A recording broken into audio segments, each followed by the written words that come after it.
स्वामी, संसार का ये कैसा नियम है, जब इंसान सुख में होता है तो पूरी दुनिया उसके साथ खड़ी होती है, लेकिन जैसे ही उस पर बुरा वक्त आता है तो उसके अपने भी मुंह फेर लेते हैं।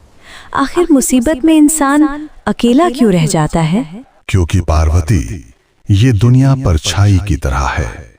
जरा अपनी परछाई को देखो। जब तक तुम रोशनी में हो, परछाई तुम्हारे साथ साथ चलती है, लेकिन जैसे ही अंधेरा आता है, तुम्हारी अपनी परछाई भी तुम्हारा साथ छोड़ देती है।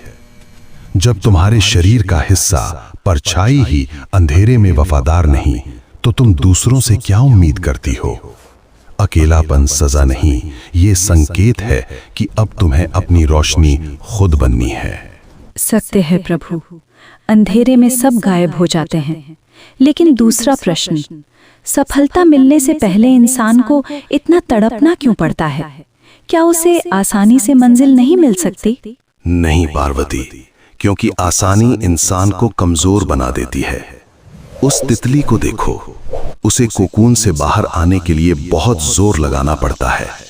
अगर मैं उस कोकून को खोल दूं और उसे बिना मेहनत के बाहर निकाल दूं, तो उसके पंख कभी मजबूत नहीं होंगे, वो कभी उड़ नहीं पाएगी।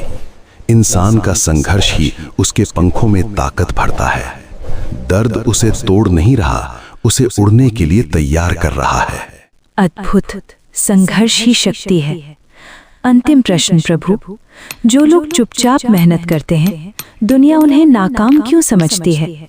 उनकी मेहनत किसी को दिखाई क्यों नहीं देती? क्योंकि निर्माण हमेशा शोर के बिना शांति में होता है। दुनिया उस विशाल पेड़ की तारीफ करती है जो हवा में झूम रहा है, लेकिन कोई उन जड़ों को नहीं देखता जो जमीन के नीचे अंधेरे में मिट्टी को पकड़कर पेड़ को खड़ा रखती हैं। अगर जड़ें बाहर आकर दिखावा करने लगें तो पेड़ गिर जाएगा।